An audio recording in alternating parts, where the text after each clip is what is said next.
A dirt road in October, fields on both sides, pale and wide. A farmhouse at the end of it, 2 stories, white paint going gray at the edges. Inside, a kitchen, 1 end chair at the table, 1 cup, a man on his knees in a greenhouse, hands in the dirt, water spraying sideways from a cracked line. His phone rings. He doesn't move at first. Then he does, he listens. He doesn't speak for a long time. When he finally stands, he walks out of the greenhouse and stops in the middle of the yard. Just stands there. A hen walks past his boot. The wind moves through the apple trees. Everything keeps going like nothing has changed. But something has changed. He looks at the house, at the single chair visible through the kitchen window. Then he gets in his truck and drives toward a life he didn't know he had. The irrigation line broke on a Tuesday. That's the thing I remember most. Not the phone call, not the voice on the other end, just the water. Spraying sideways through a cracked coupling, soaking my left boot, making that soft hissing sound like something slowly giving up. I was on my knees in the greenhouse when it happened, mid-October. The tomato plants were done for the season, but I hadn't pulled them yet. Old habit. My father always said you leave them until the first hard frost. Let them finish on their own terms. I don't know why I still follow rules from a man who's been gone 6 years. My name is Garrett Sully. I'm 34 years old. I live alone on 20 acres outside Eugene, Oregon, on land my parents left me when they died, 2 years apart. My mother first, then my father, like he couldn't figure out what to do with himself once she was gone. I understand that now more than I did then. The farm isn't much to look at. A 2-story house that's been repainted so many times the wood underneath has forgotten its original color. A greenhouse with a leak in the northeast corner, a chicken coop, 3 goats, a tractor that breaks down every time I need it most, which I've started to believe is personal. I wake up at 5 every morning, check the animals, fix whatever broke overnight, drive produce to the farmer's market on weekends, pay bills, go to bed early because my body is tired in a way that has nothing to do with age. It has everything to do with carrying things alone for too long. I was still on my knees fixing that irrigation line when my phone rang. Portland number. No name. I almost let it go to voicemail. My hands were wet. My back hurt. I had 3 more sections of line to check before dark. I answered anyway. Her name was Sandra Price. She said she was a family lawyer. She said she was very sorry to be calling. She said she had information regarding a woman named Claire Stafford. I sat back on my heels. The hissing water kept going. Claire? I said. Yes, Sandra said. Her voice was careful, measured, the voice of someone who had delivered hard news before and learned to keep it very still. Mr. Sully, Claire Stafford passed away 11 days ago. Complication following surgery. An infection that moved too fast. I didn't say anything. A hen walked past my boot, just wandered through the greenhouse like nothing had changed. Like the world hadn't just tilted 2 degrees sideways. She pressed my back against the greenhouse wall and slid down until I was sitting on the wet ground tap. Claire, I said again. Like saying her name twice would make it make sense. It didn't. Sandra kept talking, carefully, steadily. She said Claire had left a letter, legal documents, a matter that directly concerned me. What kind of matter? I asked. Sandra paused. One of those pauses that isn't about finding words. It's about deciding how hard the landing is going to be, Mr. Sully. Claire had a daughter. Her name is Wren. She's 7 years old. The birth certificate lists no father. But in her final letter, Claire stated clearly that you are Wren's biological father. The greenhouse went quiet, the hissing water, the hen outside, wind moving through the apple trees behind the house. I have a daughter, I said. It wasn't a question, just words leaving my mouth before my brain caught up. Sandra said yes. I asked why Claire never told me. Sandra said she tried, multiple times, in the first year after they separated, after Claire moved back to Portland, after Wren was born, messages, calls, emails. Mr. Sully, Sandra said quietly. She tried to reach you quite a few times before she stopped. I closed my eyes. I knew exactly what that meant. I had read every message, everyone. Late at night at this same kitchen table, I'd open them and read them and close them and tell myself I'd respond tomorrow, when I had the right words, when things were less complicated, when I'd figured out what I wanted to say. Tomorrow never came. After a while her number changed. Her messages stopped. I told myself she'd moved on, that it was what she wanted, that I was doing her a favor by staying out of her life. I was a coward, that's the honest word for it. Just a coward who was very good at making himself feel reasonable. Sandra said was currently with an emergency foster family in Portland. Claire had no immediate family in a position to take the child. The court had scheduled a guardianship hearing tomorrow morning. 8 o'clock. I pressed my hand flat against the greenhouse floor. Cold concrete. Wet soil at the edge. If I don't show, I said. If you don't demonstrate a stable environment by tomorrow, Sandra said, Wren enters long-term foster care. You can fight for her later. But the process takes months. Sometimes longer. I looked at the house through the greenhouse glass. One chair at the kitchen table. One side of the bed that gets slept in. A refrigerator with eggs and not much else. A life built very carefully for one person who had gotten comfortable with being alone. What does she know about me? I asked. Claire told her some things before she died, Sandra said. She knows you exist. She knows your name. She knows why Claire left. And she knows you didn't answer. I stayed on the ground for a long time after the call ended. The sun went down. The greenhouse got cold. The hen came back and pecked at my boot twice before moving on. Eventually I went inside. Sandra had emailed me Claire's letter. I read it at the kitchen table with a glass of water I didn't drink. Claire wrote about Wren the way you write about someone you love completely and are terrified of leaving. She wrote that Wren was sharp in the way quiet kids are sharp, that she had started drawing animals at 4 years old and hadn't stopped, that she hated loud voices and loved the early morning when the light came in sideways. She said Wren had started asking about her father. The last 2 lines finished me. If any part of you is still the man I knew, please give her a home. Don't let her think she's been left behind twice. I sat with that for a long time, then I got up. I went upstairs and opened the spare room.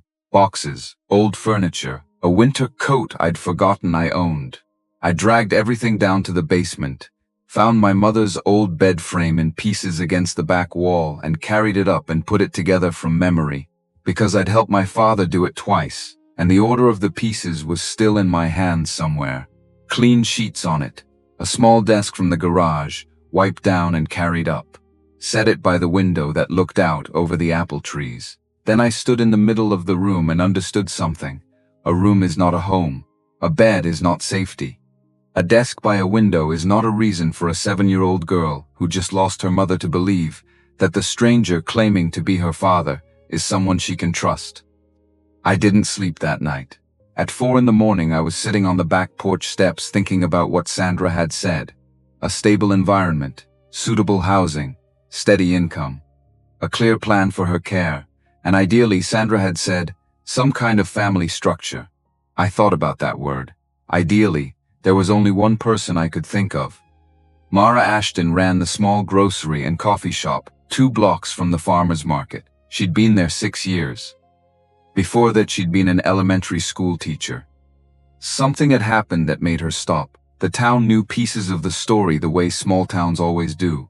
In fragments, never the whole thing. Nobody talked about it directly because Mara didn't invite that conversation. She was 32. She lived in the apartment above the shop. She kept to herself in a way that didn't feel unfriendly, more like careful. Like someone who had learned that certain distances were worth maintaining. But I had watched her at the farmer's market for years. I'd seen her help a lost kid find his mother without making him feel scared. I'd seen her leave groceries outside old Mrs. Calloway's door without knocking or leaving a note.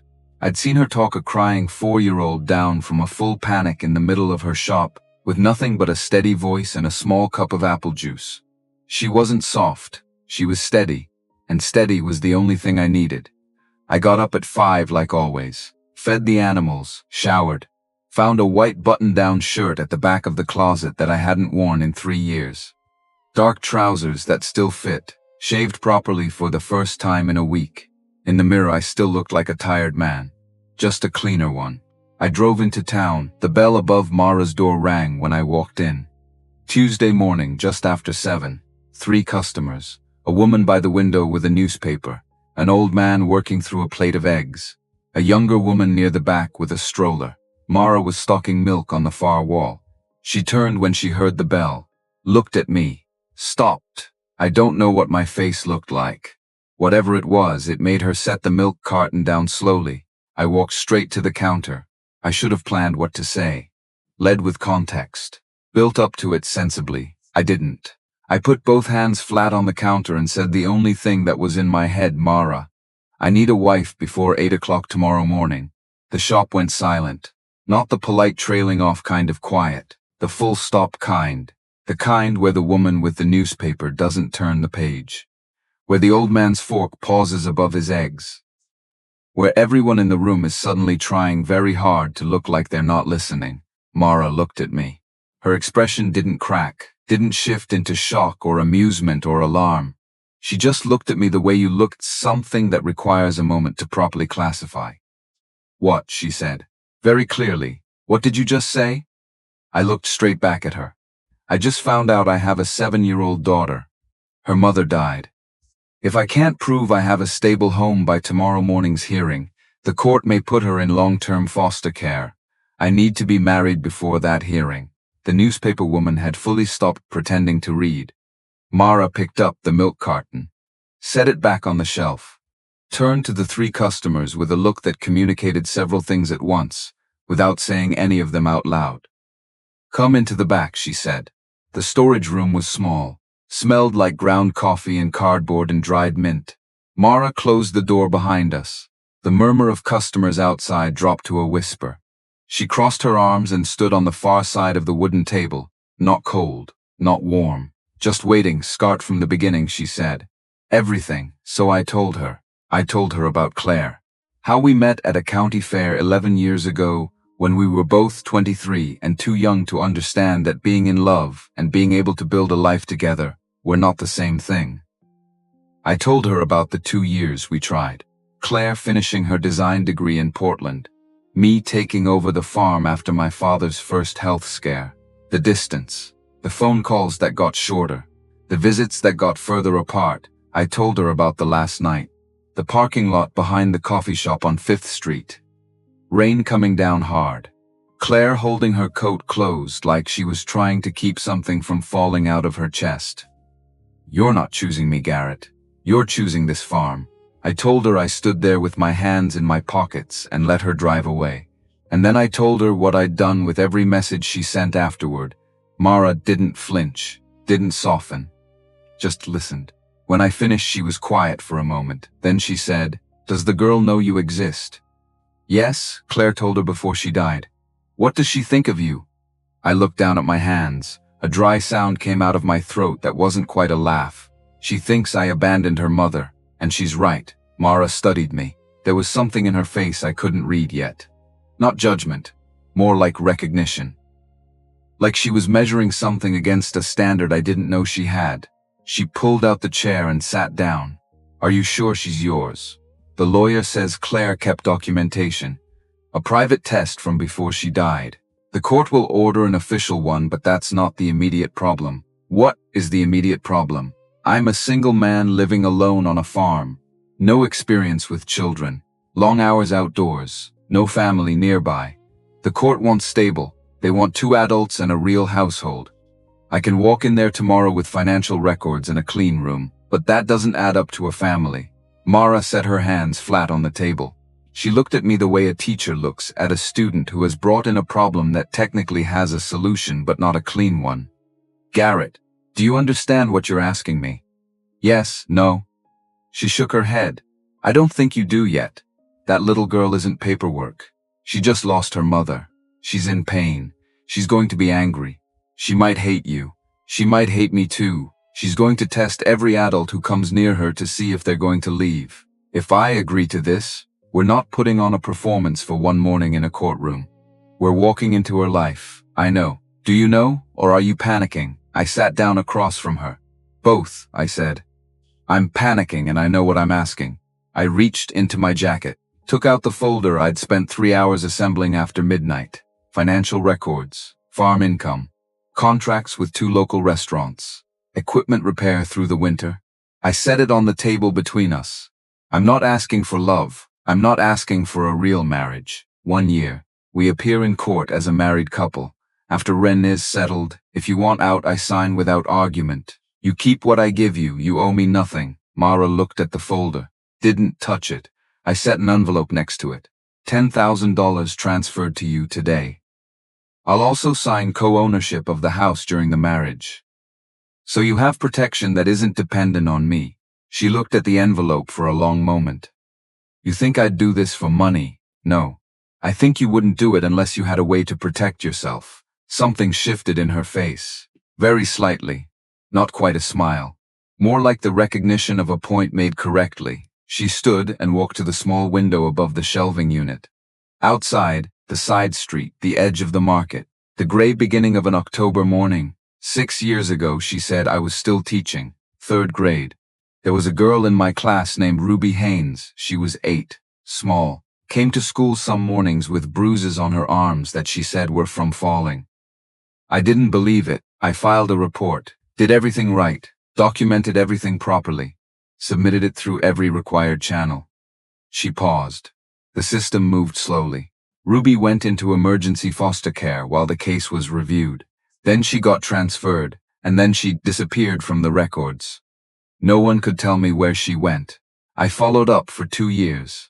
Nothing. The room was very still. Mara turned from the window. I quit teaching not because I felt guilty about what I did.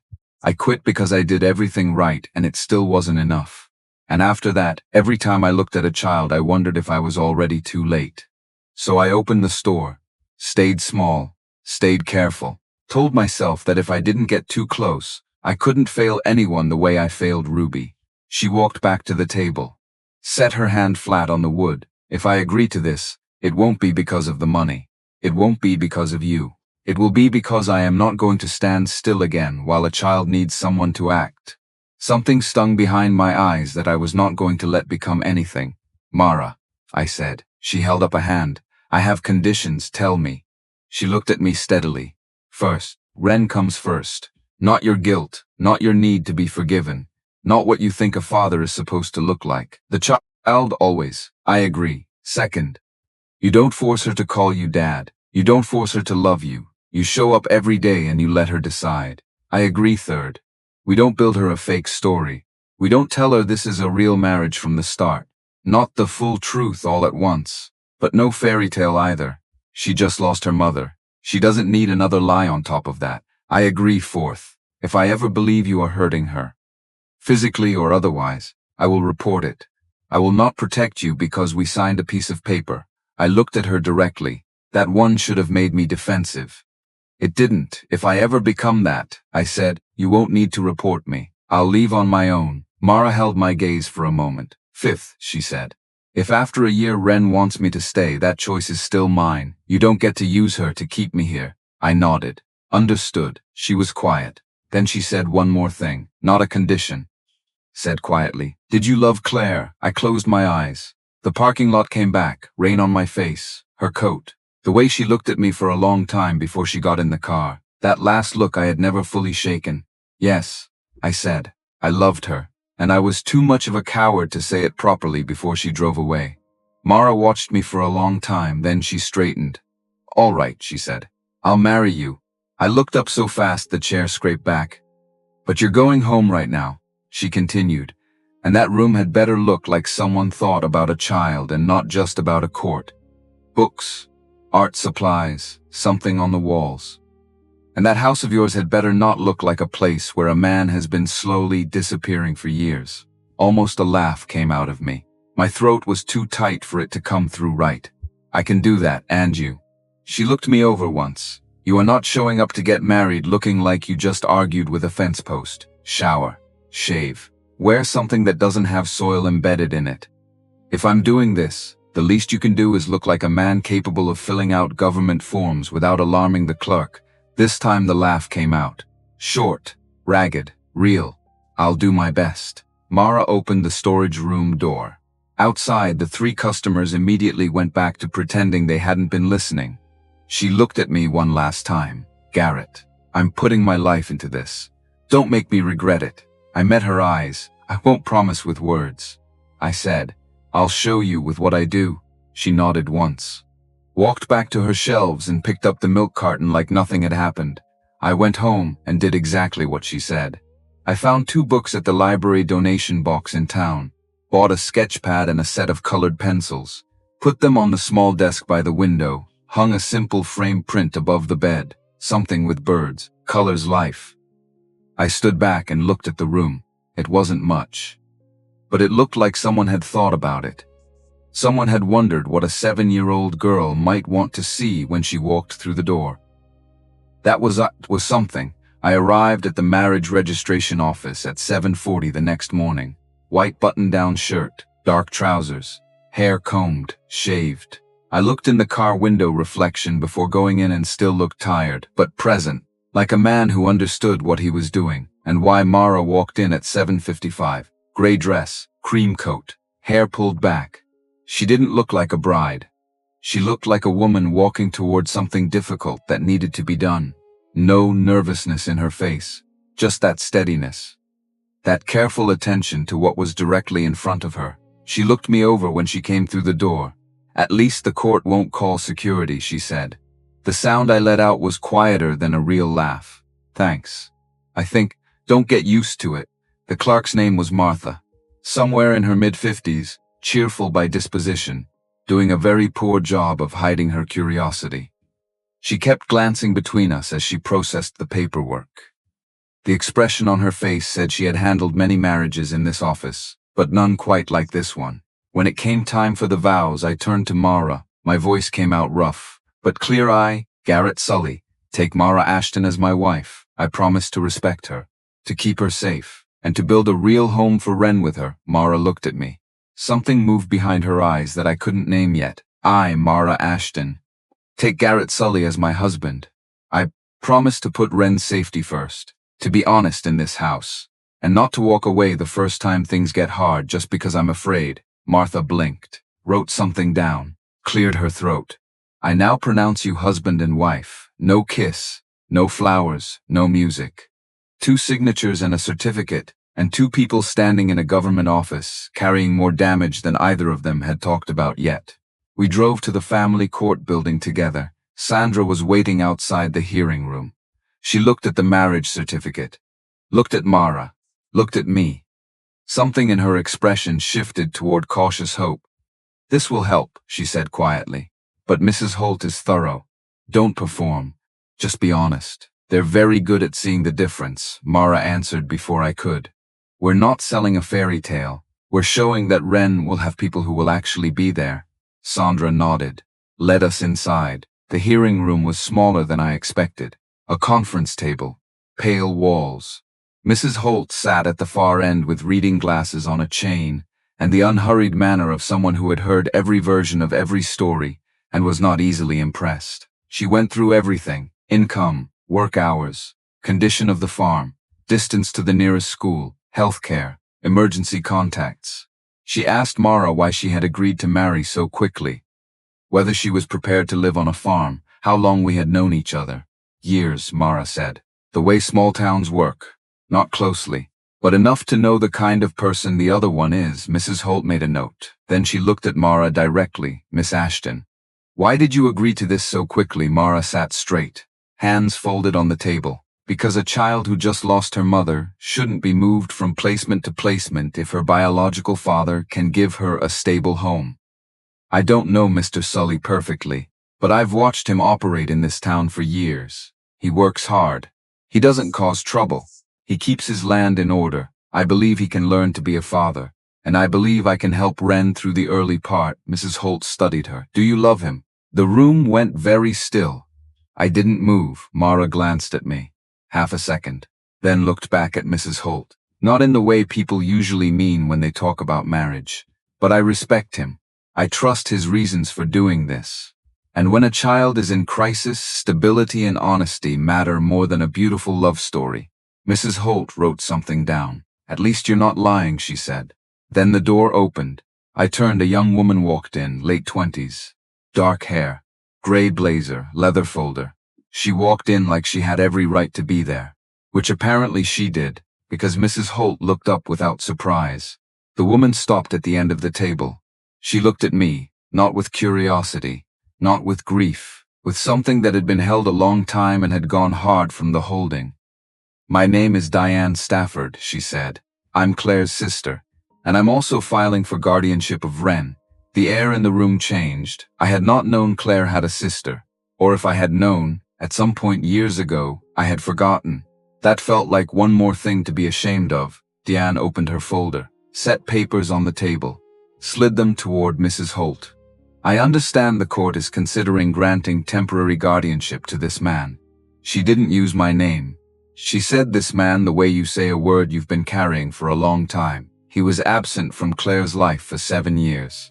He did not respond to her attempts to contact him. He married a woman he barely knows in less than 24 hours. These are not the actions of a man prepared for the responsibility of raising a child. Mrs. Holt looked at the papers. Then at me, Mr. Sully. Your response. I thought about defending myself, about explaining, about laying out the financial records in the clean room and the colored pencils on the desk. Then I thought about Wren, about what she already knew, about what she would find out no matter what I said in this room. "Mrs. Holt," I said, "everything Miss Stafford said is accurate. I was absent. I did not respond to Claire's messages. That was my failure. Not Claire's, not Wren's, mine. I can't undo those years. What I can do is be there now every day, and let the court keep watching to make sure I'm doing it right." The room was quiet. Deanne looked at me. Something crossed her face. Not softening. More like she had expected a different kind of fight, and wasn't sure what to do with the one she got. Mrs. Holt removed her glasses. "Set them on the table. Here is my decision. Temporary guardianship will be granted to Mr. and Mrs. Sully, effective immediately. Miss Stafford has the right to file a formal objection within 90 days. During that period, I will conduct a follow-up review at the 3-month mark. The Sullys will be expected to demonstrate continued stability at that review. If they cannot, the guardianship will be reassessed." She looked at both of us. "This is not a formality. I will be watching carefully." Deanne closed her folder. She didn't look satisfied. She didn't look finished either. We drove to Portland that afternoon. Sandra's office was on the 4th floor of a building near the waterfront. Clean. Quiet. A waiting room with soft chairs and a window looking out over the gray October sky. I sat in that waiting room for 40 minutes. I had thought about this moment during the drive. Rehearsed versions of it. I had planned 3 different openings. Each one dissolved the moment Sandra opened the inner office door.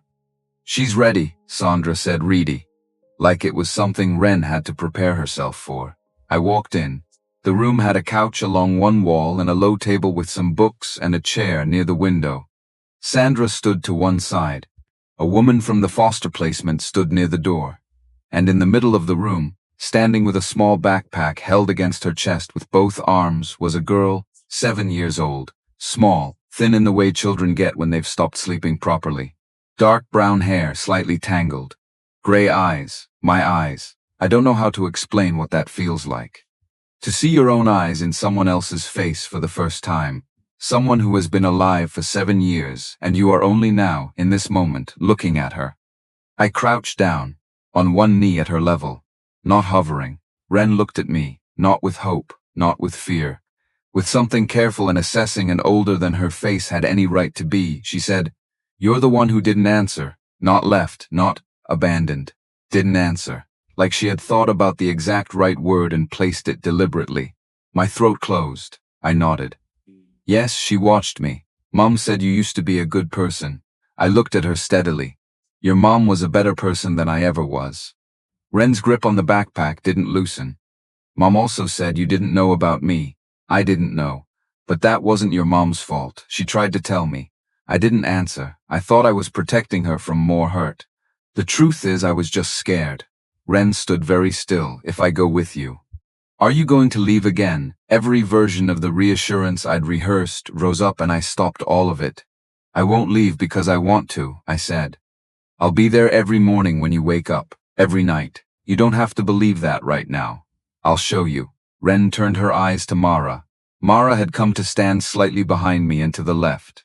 She didn't step forward, didn't reach out, just stood there, present and steady, and let Wren look. "Who are you?" Wren said. Mara crouched to Wren's level. "I'm Mara." Garrett and I got married this morning. Wren's eyes went wide. Because of me? Mara didn't soften it. Partly because of you. Partly because I believe children should have adults who do the right thing when it matters. Wren studied her the same way she'd studied me. That careful accounting. Do you love him? Mara met her gaze. I don't know yet, but I know I won't hurt you, and I know I won't lie to you just to make things easier. Wren looked at her for a long moment, then she said, What if I don't like the farm? Then you say so, Mara said calmly. Mrs. Holt will keep checking in. The lawyer will keep watching. You won't be trapped there, but I hope you'll give it a real chance before you decide. Wren looked down at her backpack. Mom had a box of things. I want to bring it. You can bring everything, I said. No one is taking anything away. Wren looked up. Her mouth moved, something working its way through. Adults always say that, she said quietly. Then they throw things away when they think you're not looking. I looked at Mara, then back at Wren. Then you keep the key to your room, I said. You decide where everything goes. Mara added, her voice even. I'll get you a chest with a lock. Your mom's things are yours. They stay yours. Wren looked at Mara longer than she'd looked at me. Then she nodded, once, small. Just for now. I let out a breath I hadn't known I was holding. For now is enough, I said. We drove back as the sun went down. Wren sat in the back seat with the backpack on her lap and a small cardboard box Sandra had brought out beside her.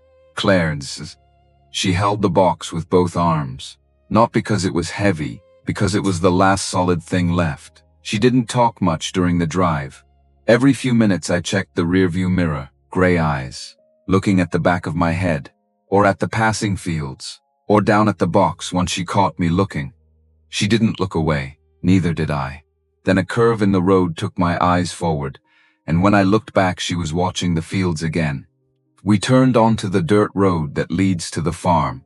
The last light was catching the greenhouse glass, turning it orange and warm. The goats moved along the fence line. One apple tree had dropped most of its leaves and the bare branches made clean lines against the sky. Wren looked out the window. This is yours, she said. Not a question, mine, I said. And if you want it to be, it can be yours too. She looked at the house for a moment, didn't answer. I parked in front of the porch. Mara opened the back door but didn't reach in, just stepped back and waited. Wren climbed out on her own, stood in the driveway, looking up at the house with an expression I couldn't read. Somewhere between wariness and something smaller underneath. Something that hadn't decided yet what it was going to do. I stood a few feet away and watched her look at it. The house my parents had repainted too many times. The porch my father built and my mother painted twice. The windows they had looked out of for 30 years. I used to think this place was the thing that had kept me in the past. The thing that had cost me Claire and every year after. Standing there watching a 7-year-old girl, with my eyes, look up at it for the first time. I started to think I'd had that wrong. Maybe it had just been waiting for me to learn how to turn it into something going forward. We went inside. The first morning Wren came downstairs at 7:43. I know the exact time because I had been aware of the clock since 5:30. Not obviously, not standing at the bottom of the stairs like a man waiting for a verdict, just aware of it. The way you're aware of weather when you've got something planted that can't afford a hard frost.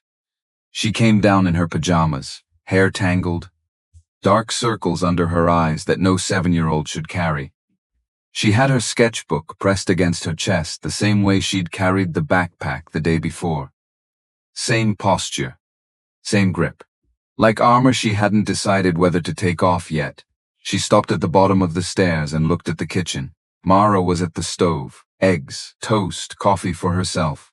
A small glass of orange juice already at one of the chairs. I was at the sink, washing a mug that was already clean. Wren looked at the table. Looked at the juice, looked at Mara. Mara didn't turn around, just said, over her shoulder, 3 bites is enough. But your body still needs something to work with. Wren sat down.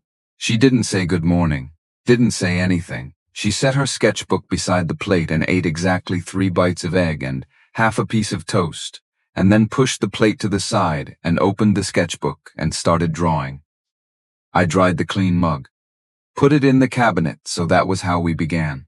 The days took a shape, not one I designed. More like water finding its level. I was up at 5. Animals, greenhouse, whatever needed fixing, and something always did. Mara made breakfast. Ren came down last. Mara taught her in the mornings at the kitchen table. Reading, math, some writing. Ren was good at all of it in the quiet way. Children are good at things when they've had a lot of time alone with books and not enough time with other kids. In the afternoons, Mara took her outside, the garden first. Which plants were worth keeping, and which were weeds. How to scatter feed, without throwing it all in one spot. Ren watched before she tried anything. She didn't like making mistakes in front of people. I recognized that, deeper than I wanted to. She called me Garrett, flat, neutral, not unfriendly and not warm. A name she was holding at arm's length while she decided what it meant. Mara she called Mara. Same careful distance. I didn't push it. Mara had told me not to, and I'd agreed, and I meant it. But some mornings when I was in the greenhouse and heard Ren's voice through the kitchen window, asking about fractions, or about why the tomato vines looked the way they did, there was a specific ache in it I couldn't name properly. Not grief, not longing. Somewhere between. I kept building things. That's what I do when words fail me. I've always been better with my hands. So I built. Fixed the gap in the east fence. Replaced the rotten boards on the back porch steps. Built a small shelf for Ren's room. Narrow enough to fit between the window and the wall. Sanded until you wouldn't get a splinter from it. She didn't mention it. But the next morning all her books were on it. Arranged by size. Tallest on the left. I counted that the third week, the chickens created a situation. Ren had gotten better at the feed scatter. Mara had shown her the rhythm of it, the loose wrist, the arc. Ren had practiced it the way she practiced everything, with focused, deliberate attention. What she hadn't accounted for was Queenie. Queenie was the oldest hen on the farm, 4 years in residence. In that time she had developed a territorial disposition I could only describe as absolute. She didn't like strangers. She didn't particularly like me. She had once chased the gas meter reader off the property entirely, and I had received a strongly worded note. Ren came around the corner of the coop with her feed bucket. Queenie looked up, made a sound, and launched. Ren screamed. Full volume, entirely genuine, the kind that brings adults running, because you don't know if it's funny or serious until you get there. I came out of the greenhouse fast, heart moving. Because there's a sound children make when they're playing, and a sound they make when something is actually wrong, and this one landed somewhere between, and I didn't know which yet. What I found was Ren standing behind Mara against the coop wall, face furious and frightened in equal parts, while Queenie strutted back and forth with the bearing of someone who had won something significant. She hates me, Ren said. Mara was fighting very hard to keep her shoulders still. Queenie hates everyone. Don't take it personally. I grabbed the feed bucket and did the scatter motion. Queenie's head dropped immediately. Redirected, I kept my voice serious. On this farm, Queenie is the actual authority. The rest of us pay taxes in corn. Ren stared at me. Then she laughed, small. Quick. She caught it almost immediately and pressed her lips together. But it was there. And I don't know how to explain what a sound like that does to a person after weeks of careful silence. It was like something in the yard got lighter, not the light itself, the weight of the air. That evening, after Ren went to bed, Mara and I sat on the back steps. Kitchen light behind us. Crickets. Wind through the greenhouse panels. She laughed today, I said. Mara nodded, looking out at the dark garden. Yeah, I almost forgot what that sounds like in a house. She turned and looked at me. Her face was different in the evening, less guarded, like the part of her that stayed on watch all day had finally clocked out. You want to be a father, that much is clear. Wanting doesn't mean knowing how. No one knows right away. Good people are the ones willing to keep trying anyway. I looked down at my hands. Calloused. Dirt under the nails even after washing. I keep thinking Claire would hate me if she could see this, I said. Mara was quiet for a moment. Maybe she did hate you for a while, she said. Maybe she also still loved you. People can hold both at once. Those two things don't cancel each other out. The words landed in a particular way, not soft, true, which is its own thing. I looked at her. And for the first time since she'd walked into that storage room and said, "Start from the beginning," I let myself notice something about Mara Ashton that had nothing to do with gratitude or relief. She was steady in a way that wasn't distance. It was something chosen, deliberately, every day. I didn't say anything about it. She looked back out at the dark, and so did I. The fourth week, Wren left a drawing on the kitchen table, not handed to anyone, not with a note, just placed there where someone would find it. It was one of the goats, Maple, the smallest and most opinionated. Wren had drawn her from the side with a slightly crooked ear and eyes that managed to look skeptical despite being pencil on paper. There was personality in it, an actual goat. I found it when I came in from the greenhouse. I stood and looked at it for a long time. I wanted to say something. Something that would land right.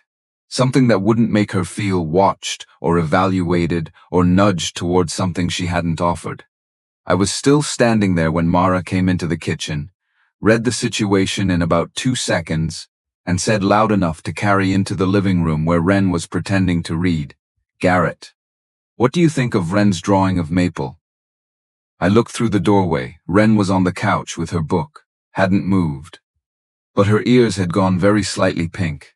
"I think that goat looks smarter than the real ones outside," I said, from the couch.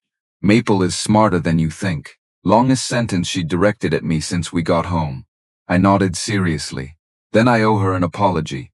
The corner of Wren's mouth moved, not a full smile, just its beginning. The almost. That night I went out to the workshop after dinner. My hands already knew what they wanted to do before the rest of me caught up. Found a piece of soft basswood, got out the carving tools, worked from the image of Maple in my head, from the drawing Wren had left on the table. I worked past midnight. The proportions weren't perfect. The ears gave me trouble, which felt fitting given the subject, but it was Maple. Anyone who'd spent 10 minutes with that goat would know it. I left the figure on Wren's desk before she woke. She came down for breakfast and said nothing. 20 minutes later, while Mara was at the sink, and I was going through the week's market orders at the table, Wren came back downstairs with the small carved goat in her hands. "You made this, yeah?" "Ears are a little off." She turned it in both hands, examined each side. "Maple's ears are kind of weird anyway." Then she pulled it against her chest. Quick and tight, the same way she'd held the box of Claire's things on the drive home. Like something she was afraid would disappear if she held it loosely. I turned back to my papers. Mara didn't turn from the sink, but I heard the small breath she took. The involuntary kind. I read the same line of the market order 4 times without absorbing a word. Little by little that month, the farm built a rhythm for the 3 of us. Not the shape we'd stumbled into in the first days. Something more deliberate. Breakfast at 7. Mornings of schoolwork at the kitchen table. Afternoons outside or in the workshop. Evenings at dinner where conversation had started to happen naturally. Small things, which plants were coming up in the beds. Mara was preparing for spring. Whether Queenie's behavior constituted a personality or a disorder, whether the tractor was actually broken or just making a point. Wren participated in these conversations with increasing confidence. She still called me Garrett, but there was a new dimension in it. The way a word starts to mean more than one thing at once. I noticed other things too. The way Mara handled Wren's silences without filling them. The way she could sit across the table and read while Wren drew, and make the quiet feel like a room with space in it, rather than a wall between them. The way she talked to the goats when she thought no one was around. Not to Queenie. Queenie didn't invite that kind of relationship.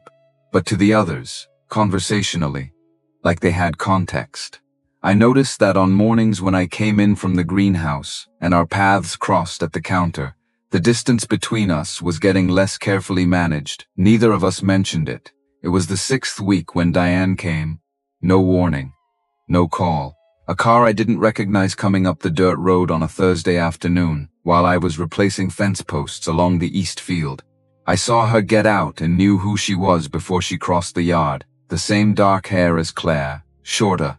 Same line to the jaw. She was wearing a blazer over jeans and carried herself like someone who had practiced being composed and had gotten good at it.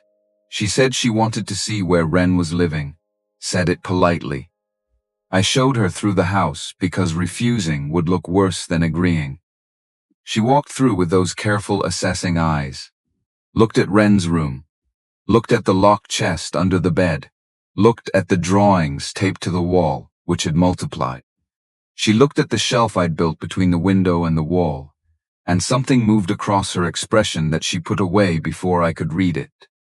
She spoke with Ren in the living room for a few minutes. Ren answered questions but offered nothing extra. Afterward, Diane found me in the kitchen. "It's cleaner than I expected," she said. I didn't know what to do with that. So I said nothing. She opened her bag, took out a manila envelope and set it on the counter beside her. "I'm filing my formal objection this week," she said. "I want you to hear it from me before the court contact. I have a statement from the clerk at the marriage registration office, a woman named Martha. She remembered both of you clearly. She said you didn't seem like a couple." The room was quiet. I looked at the envelope.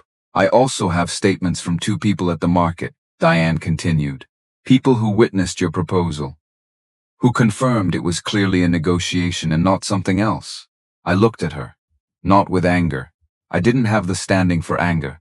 "She loved Claire," I said. Diane looked at me for a moment. "Yes, she did. I understand why you're doing this," I said. Diane picked up the envelope.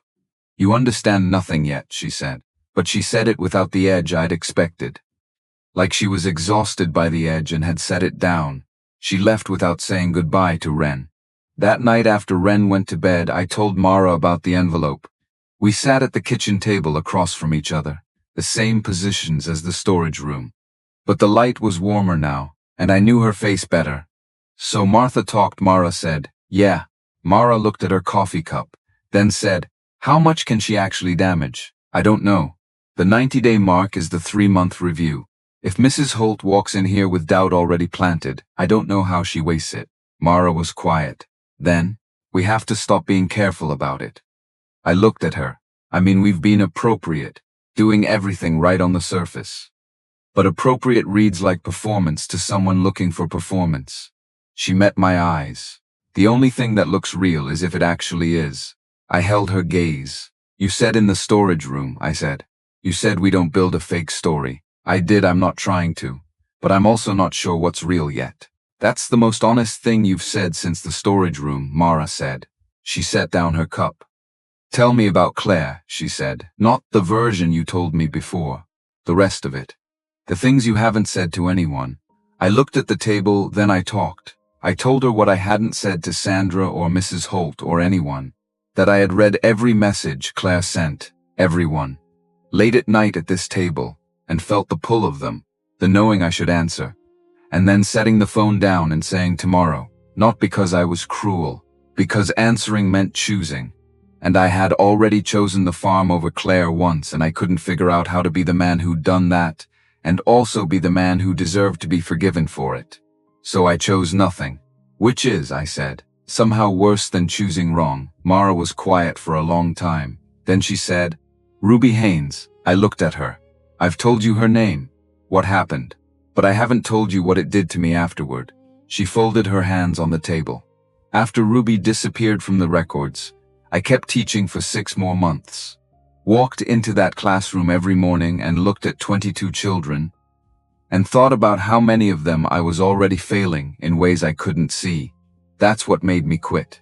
Not guilt about the past. The certainty I would fail again and not know it until too late." I looked at her face. The steadiness was still there. But I could see now what it was built over. Not absence, work. "Years of it. You haven't failed Ren," I said. "No." She met my eyes. "And you haven't failed her either. Not since you started." She paused. "That's the part that matters, Garrett. Not where you were, where you are." Those words sat in the kitchen. We didn't say anything else for a while. 2 people at a table with cooling coffee and the quiet of the house around them, and the clock on the wall and wind outside, and the faint sound of a goat settling in for the night.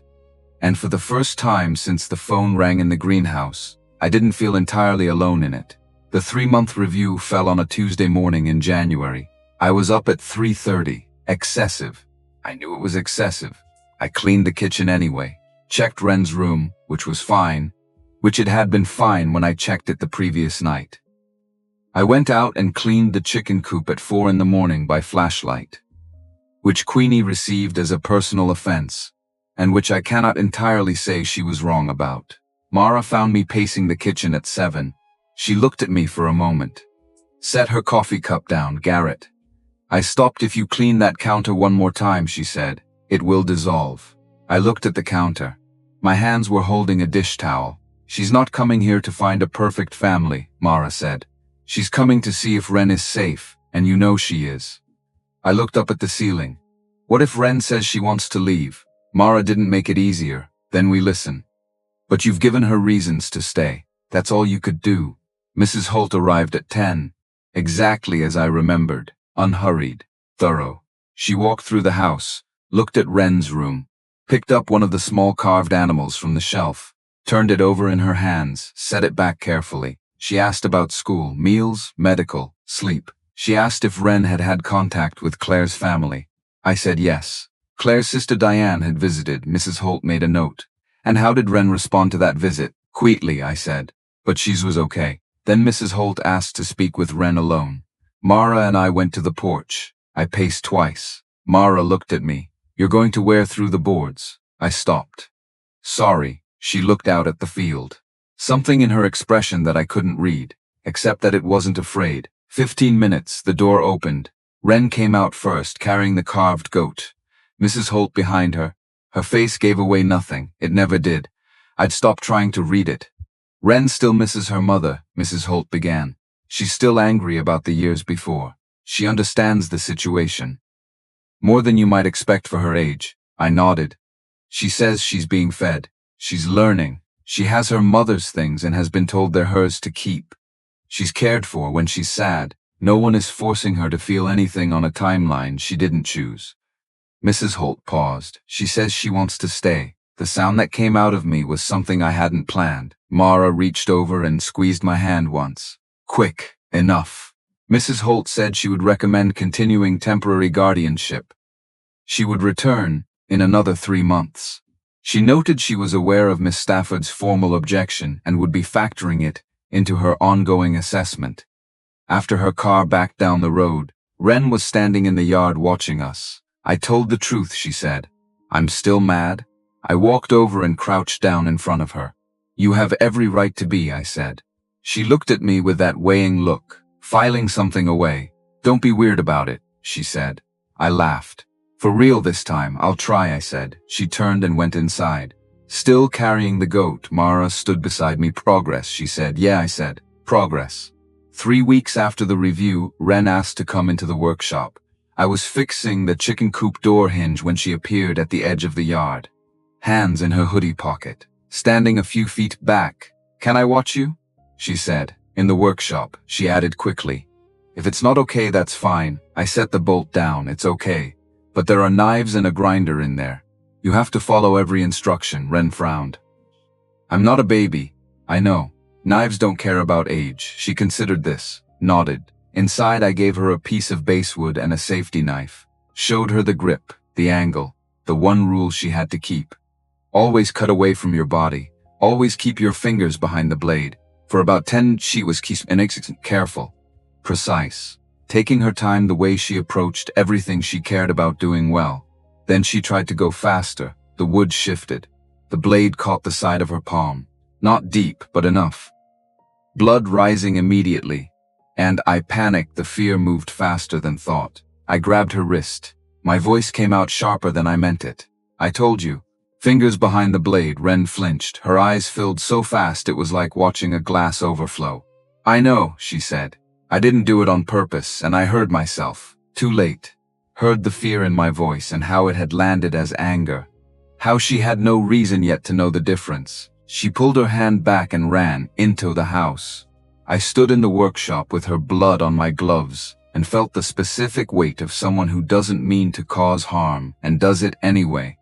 Mara was already in the kitchen. She took Ren's hand and led her to the sink and ran cool water over it and talked in that low, steady voice while she got the first aid kit. She looked at me over Ren's head. Go outside, she said quietly. Just a few minutes. I sat on the back porch steps. Listened to the murmur of Mara's voice through the kitchen window and the quieter sound of Ren crying. Put my hands under my knees. After a while the door opened. Ren came out, hand bandaged, eyes still red. She stopped in front of me. I stood up. Ren, I'm sorry. I was scared and I let it sound like anger. That was my mistake, not yours. She looked at her hand. Are you mad at me? No, those are different things. I didn't show you the difference. I should have. Ren was quiet. Then, Mom got scared when I got hurt too. She said it carefully, like she was testing whether it was safe. But she didn't yell. I nodded. The words landed exactly where she'd aimed them. Then I need to do better, I said. That's on me. Ren looked at her hand for a moment. Then up at me. Can you teach me again tomorrow? She said. Slower. Something broke open in my chest quietly. Yeah, I said. Slower. I drove into town the next morning and bought the smallest leather work gloves I could find. A size too big.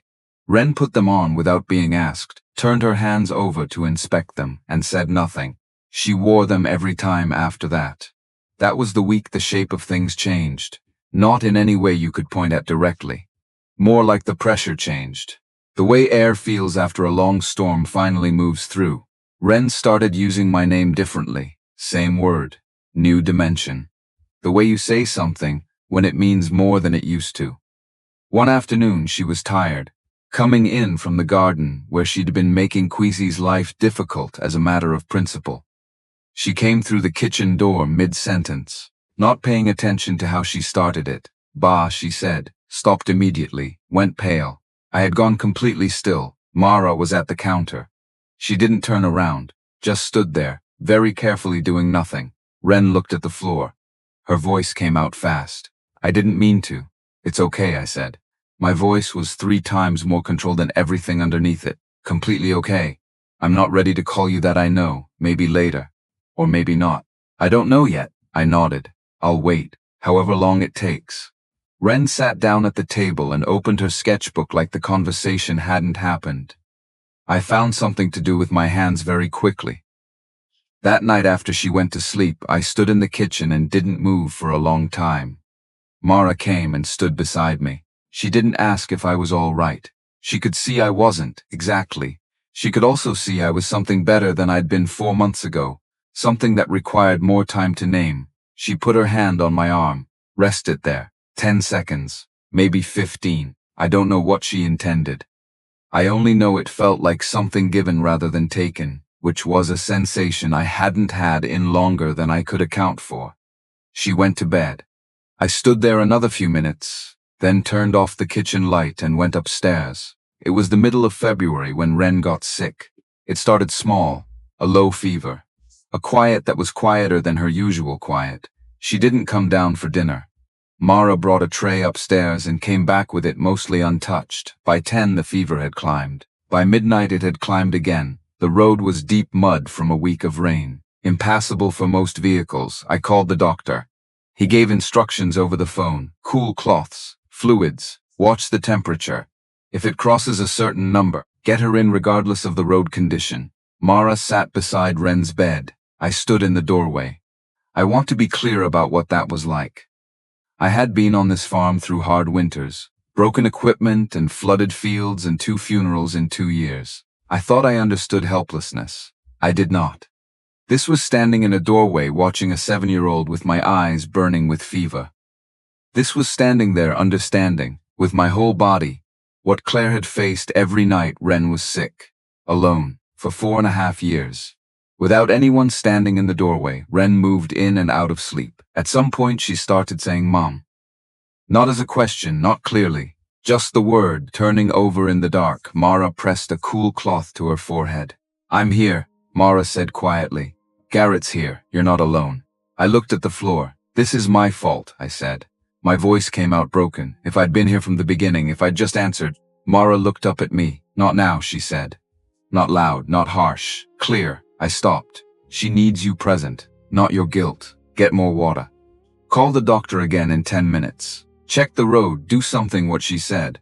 Water. Dr. Road, check in the rain. Tea that nobody drank, extra blankets. Everything she told me, slowly, through the rest of the night and into the early gray morning, the fever started to drop. Mara was still in the chair at 6. Her back was stiff. She straightened it slowly and winced. I put a hand on her shoulder. You should rest. I'll sit with her. She looked up at me. I had called her by her name, easily, without deciding to. She heard it. Something shifted in her face, not surprise, more like recognition of something she'd been quietly noting. She nodded and went down the hall. I took the chair. I sat beside Wren and watched her sleep while the sun came up over the fields. Pink light on the apple trees, the greenhouse catching it. A hen outside already announcing her opinions to no one in particular. Round 7, Wren woke. She blinked, looked at the ceiling, turned her head and found me in the chair. "You stayed here all night," she said. "Yeah." Wren stared at the ceiling. "I was scared you'd leave," she said, very quietly. I leaned forward, elbows on my knees. "Not going anywhere," I said. Wren looked at me. Her eyes were tired, wet at the edges. She didn't cry, she just looked, then she said, "Dad." Not the accidental one, not the rushed word she'd pulled back in the kitchen. This one was quiet and placed carefully, deliberate. I could not speak for a moment, sat there in the gray February morning in that chair beside her bed and could not speak. Wren looked at it steadily. "I'm still not sure I want to use that every day," she said. "I know, I managed, but today it's okay." "Yeah," I said. "Today it's okay." She turned her face back toward the ceiling. Her hand was on the blanket near the edge. I didn't reach for it. Just left my hand on the side of the bed. After a moment she put hers on top of mine. Small. "Warm today, it's okay," she said again. The February morning coming through the window. The sound of Mara moving quietly down the hall. The farm waking up outside. That small warm hand on top of mine. That was when I understood what I was fighting for. Not a custody arrangement. Not a hearing or a judgment or a piece of paper. This, and I understood something else. I would spend whatever was left of my life making sure I deserved to stay in that chair. After the fever broke, the house changed.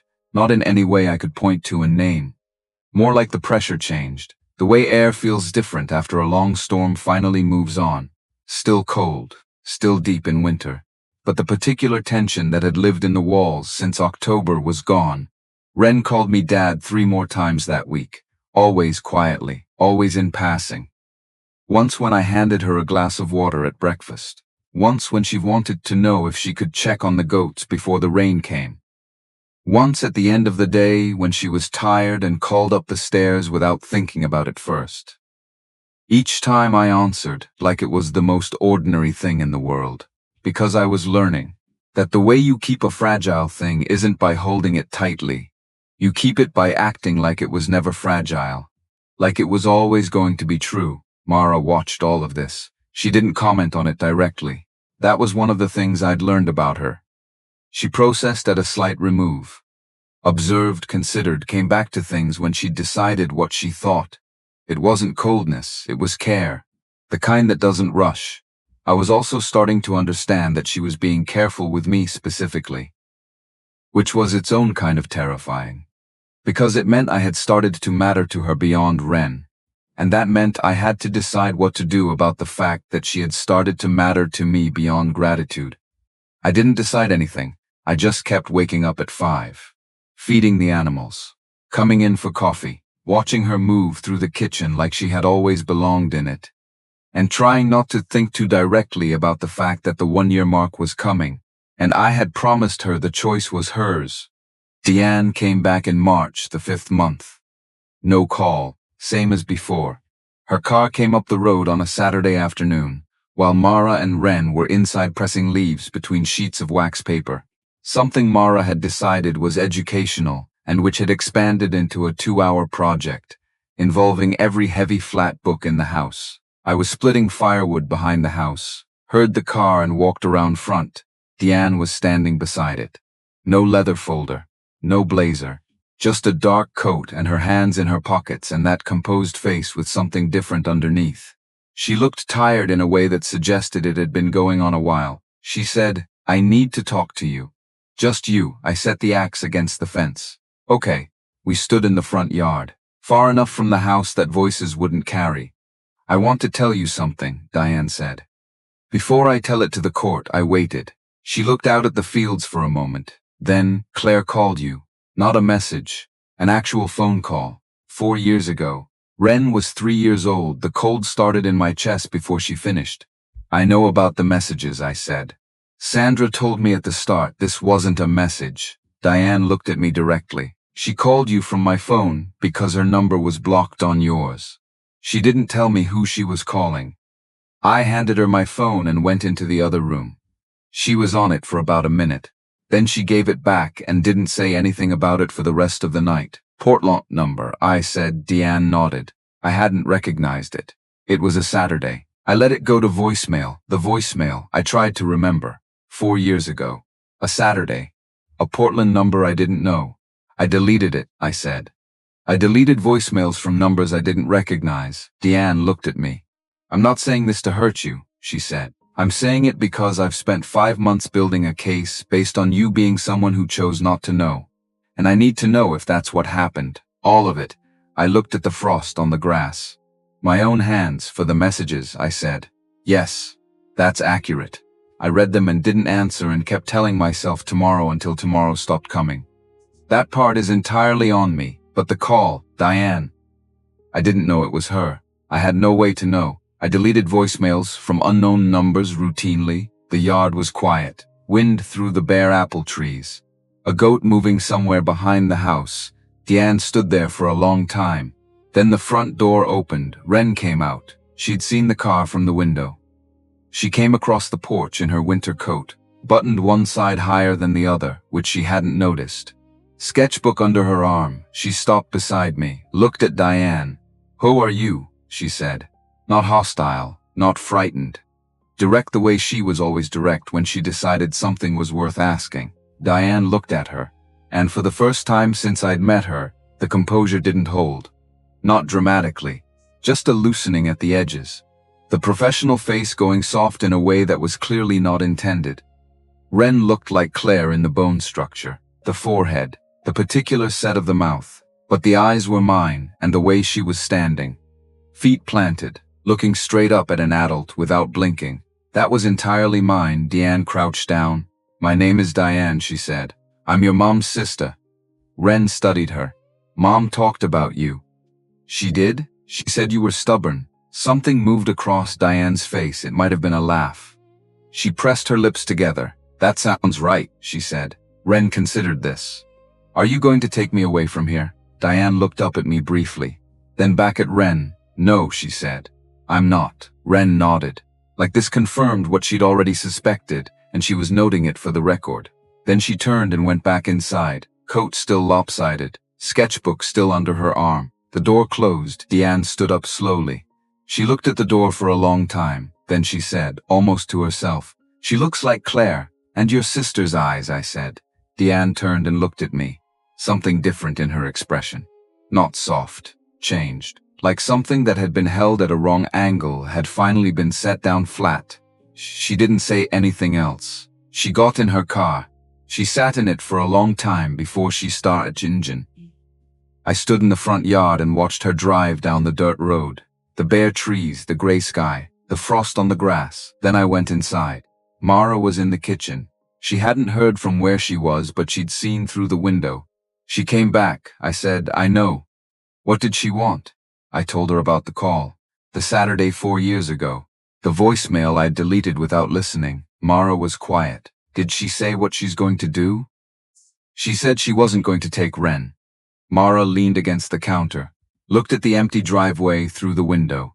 She came here expecting one thing, Mara said slowly, and Wren walked out and became a person to her. That's what I think happened. Mara looked at me. Do you feel better? I thought about it honestly. No, I said. I feel more clearly responsible for what I actually did. Which is different from better. Mara nodded. Yeah, that's how that works. She went back to the wax paper project with Wren. I could hear them arguing pleasantly about which leaves had dried properly and which ones needed more time. I stood in the kitchen for a while. Then I got on with the afternoon. 3 weeks later, Diane called first. January had turned to March, the 6th month. She asked if she could come. I said yes. She arrived on a clear morning. The low golden kind of winter light that makes everything look more considered than it is. She was carrying a cardboard box, taller than a shoebox. She held it carefully, the way you hold something that doesn't belong to you. Mara answered the door. The three of us stood in the living room. Ren was upstairs. I'd told her Diane was coming and she'd nodded and said okay and gone back to drawing. Diane set the box on the coffee table. I've withdrawn the objection, she said, as of this morning. Sandra has the paperwork. The room was quiet, Mara said. Thank you, Diane looked at her. Not unfriendly, like she was seeing Mara properly for the first time. She looked at me. I'm not forgiving you, she said. I want to be clear about that. Understood. Claire forgave you. Eventually, she didn't tell me until she was sick. She said she'd been angry for a long time and then got tired of the anger because it wasn't doing anything useful anymore. She let it go. She paused. I'm not there yet. But she was. And that matters more than where I am. I nodded. Deanne looked at the box. This is Claire's. She asked me to give it to Ren when I thought Ren was ready. There are drawings in there from when Claire was young. Some photographs. Letters she wrote to Ren that she never sent because she thought she had more time, and one letter she wrote to me before she died. She stopped, touched the lid of the box briefly. In the letter she wrote to me, she said, "Don't teach Ren to hate. Teach her to love something enough to stay with it." The room was very still. I want to give it to her myself, Diane said. If that's all right, of course, I said. She called up the stairs. Ren came down slowly. Careful the way she approached unfamiliar situations. She came into the living room and looked at the box, then at Diane. Diane sat down on the couch so she wasn't towering. Your mom left some things for you, she said. She asked me to keep them until you were somewhere good. She touched the lid. I think you're somewhere good. Ren looked at the box. Then she sat down on the rug in front of the coffee table, not next to Diane. Right there on the floor, cross-legged, facing the box directly. Diane opened it carefully. She lifted out the first drawing. A pencil sketch on old paper.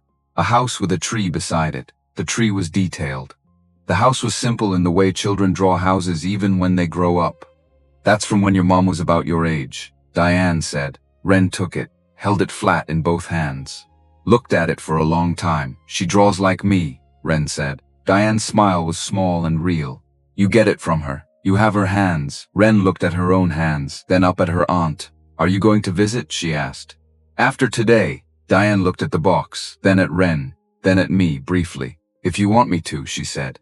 Ren considered this with the seriousness she brought to important questions. Okay, she said.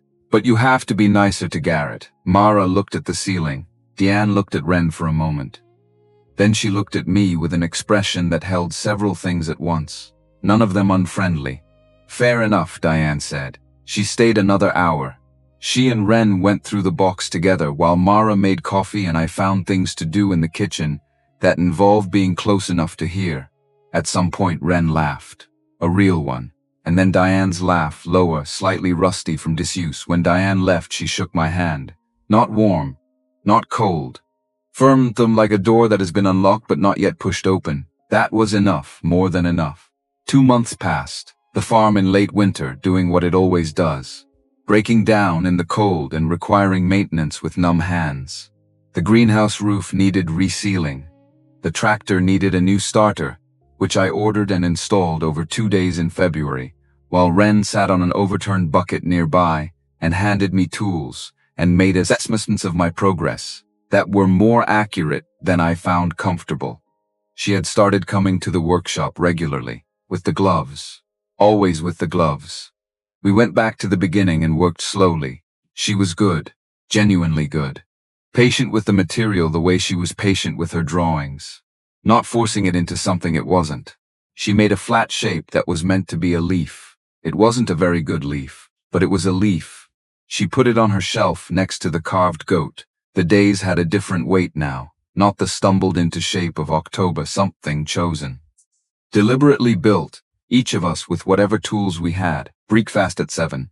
Ren doing schoolwork in the mornings with Mara. Afternoons in the garden or workshop. Dinner at the table where actual conversation happened. Things from the day.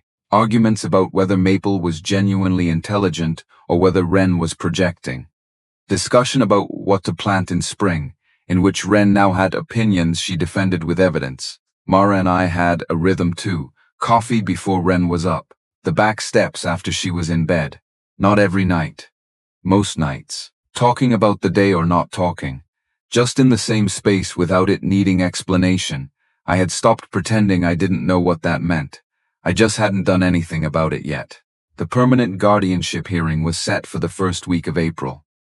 Sandra called on a Thursday afternoon in March to give me the date.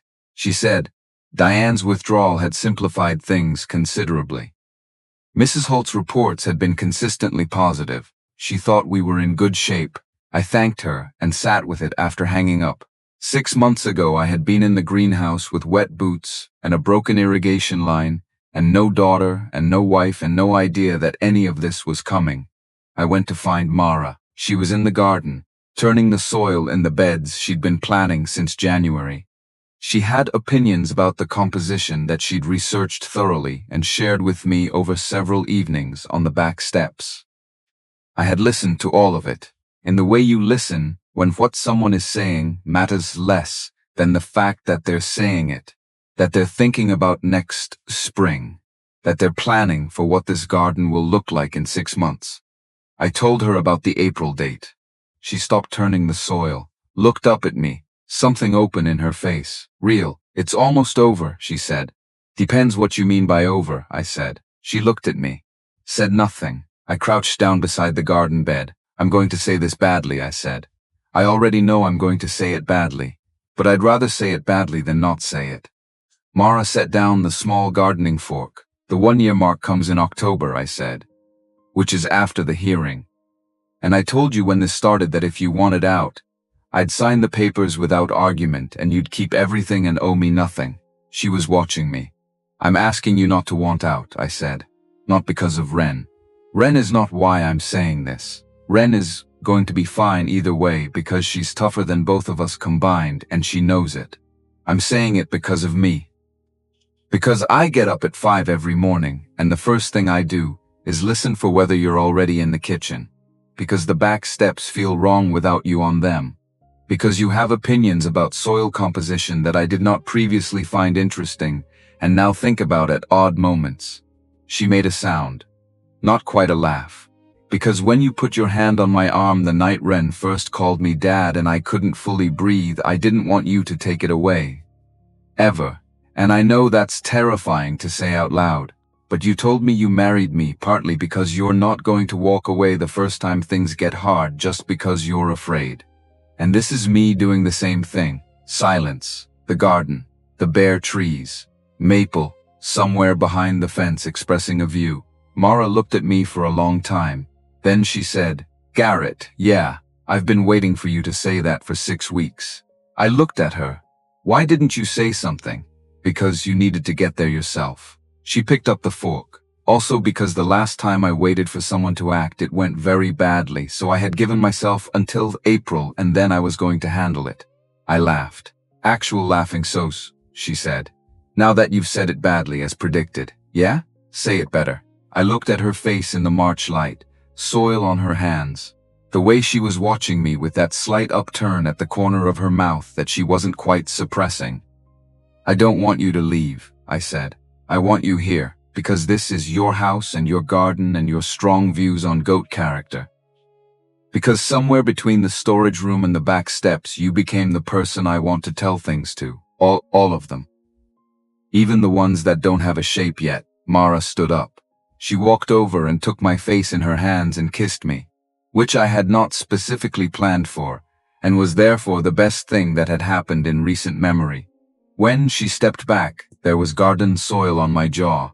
You have dirt on your face, she said. I have a lot of things on my face, I said. She laughed, the real one, the one that surprised her. We went inside. Ren was at the kitchen table doing math. She looked up when we came in. Looked at me, looked at Mara. Looked at the soil on my jaw, looked at the way we were standing. She was 7 years old and had her mother's instincts and my powers of observation. Finally, she said, Mara and I both stopped. I've known for 6 weeks, Ren said. She went back to her math. Garrett kept finding things to fix near wherever you were. That's not subtle. I looked at Mara. Mara looked at me. I turned to Ren. That goat you carved is still the worst goat I've ever seen. Ren didn't look up. It's better than yours. Mine has character. Mine has accuracy. I went to the sink and washed the soil off my face. Mara stood at the counter. Not quite smiling, but close. The house felt like itself, which is different from feeling like home. Home is something you recognize. This was something we were still making. The hearing was on April 2nd. Mara and Ren and I drove to Portland in the morning. Sandra was at the courthouse. The hearing room was smaller than the one in October and more routine. Mrs. Holt was there with her folder and her glasses on their chain. It took 40 minutes. Mrs. Holt read from her report. Ren was stable, healthy. Enrolled at the local school, performing above grade level in all subjects, with 2 friends she mentioned regularly by name. Consistent routine, medical care. Adults who showed up. At the end, Mrs. Holt looked at Ren directly. "Ren," she said, "this court is going to make your dad your permanent guardian. Do you understand what that means?" Ren said, "It means he can't give me back." Mrs. Holt blinked. Something very close to a smile crossed her face. I had never seen it happen before. "That's essentially correct," Mrs. Holt said. Ren looked at me. "Good," she said. "I've invested a lot of time in that goat shelf." Sandra made a sound into her folder. I looked at the ceiling briefly. Permanent guardianship granted. We drove home. In the car, Ren was quiet for the first half hour. Not the closed-door quiet of 6 months ago. The thinking kind. The kind with something on the other side of it. She said, "Can I ask you something?" "Sure." "Was it hard?" "Before I came. Being here alone. I thought about how to answer that honestly." "Yeah," I said. "It was. But I thought that was just what a life looked like. One person in a big enough space." Ren looked out the window. "Mom said once that you were the kind of person who needed someone to make you see what you already had. That sounds right. She also said you were stubborn." I glanced at Mara. Mara was looking out the passenger window, but her shoulders were doing the thing they did when she was holding something back. "Also sounds right," I said. Ren leaned into her seat. "I think she would have liked Mara. She would have," I said, "she would have thought it was funny that you married her in a day. It was funny, extremely funny." "Still is. You should tell people at the wedding," Ren said. "What wedding?" "The real one. When you do it properly." I looked in the rearview mirror. Ren was watching the fields, completely matter of fact, like she'd said something self-evident. Mara turned to look at me. I turned back to the road. "So we're having a second wedding," I said. "Obviously," Ren said. "The first one doesn't count. That was paperwork with vows. You need flowers, and people who actually know you." The ceremony was in September, the 11th month. Just past the harvest. We didn't want large. We wanted the people who had been there for the parts that counted. Sandra came. Mrs. Holt came, which surprised me, though Mara said she wasn't surprised at all.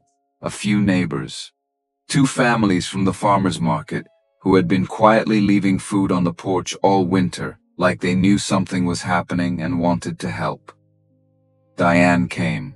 She arrived early and stood near the edge of the yard and watched Ren run through the apple orchard, collecting the wildflowers she'd decided would serve as the bouquet.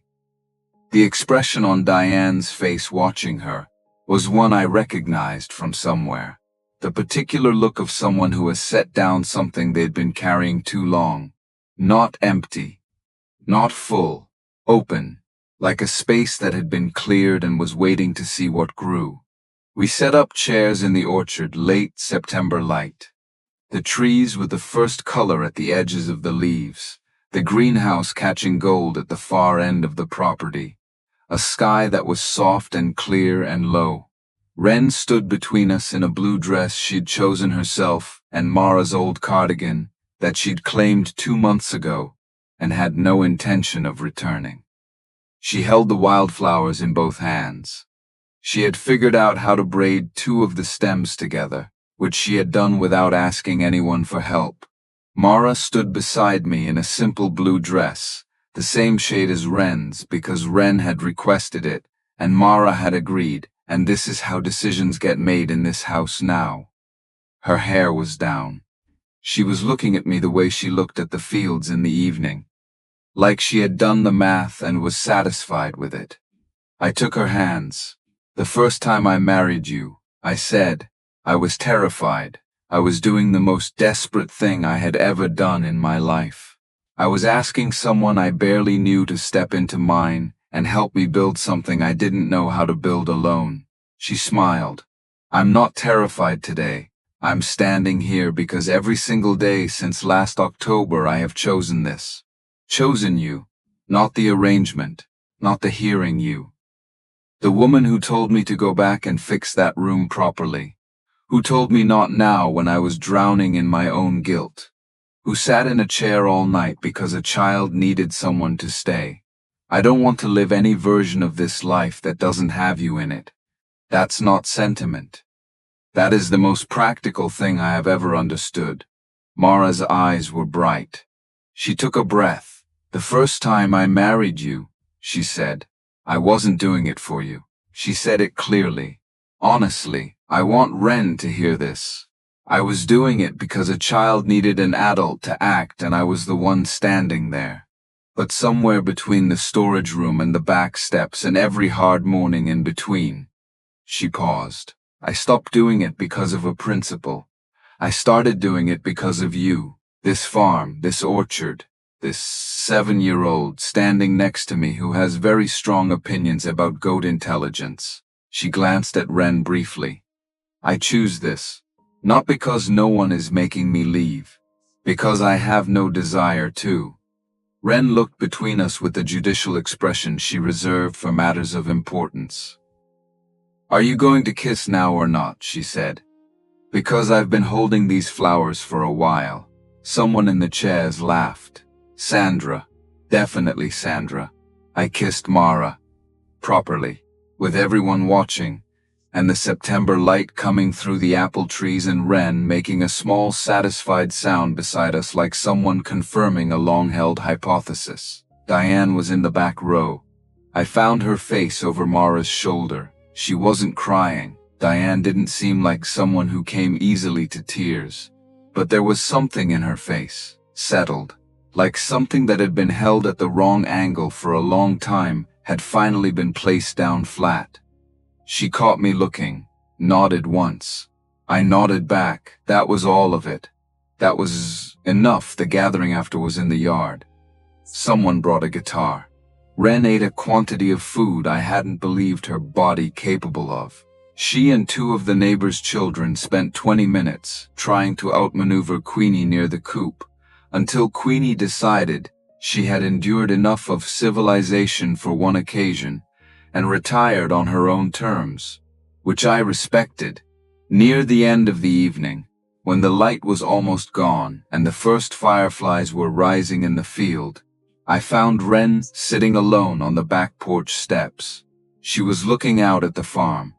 I sat down beside her. She leaned against me immediately, the way she'd started doing in recent months. Easily, habitually, like she had been doing it longer than she had. Dad, she said, yeah.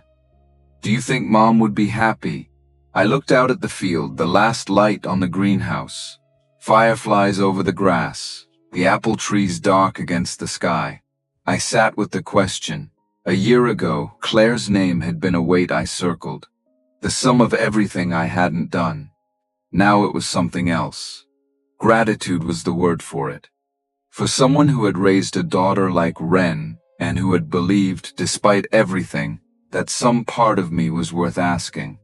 I think she'd be happy you're loved, I said. And I think she'd be glad you're loved by someone like Mara. Ren thought about this, turned the small carved goat over in her hands. She'd carried it out here without announcing it, the way she carried it sometimes. Not as a habit exactly, as a thing that meant something she didn't need to explain. I think so too, she said. We sat there. The fireflies moved out over the dark field. The guitar was still going somewhere behind us. Mara came out and settled in on my other side without saying anything, and the 3 of us sat and watched the field go dark with small lights drifting through it. Ren leaned further into my shoulder. I put my arm around her. Mara put her hand over mine. I used to think this farm was what had held me in place. The reason I had stayed when I should have gone. The thing that had cost me Claire and all the years between. I know better now. The farm wasn't what kept me from my life. It was waiting to become it. It just needed me to stop surviving in it and start building something real. Wren's sketchbook was on the step beside her. She'd drawn the farm that afternoon from where we were sitting now. The orchard, the greenhouse, 3 figures in the yard, loose and quick, the way she drew things she wasn't trying too hard with. She'd written something at the bottom in her deliberate handwriting. Home. Just that home. Which was the only word that mattered. Which turned out to be the only word I had been looking for all along.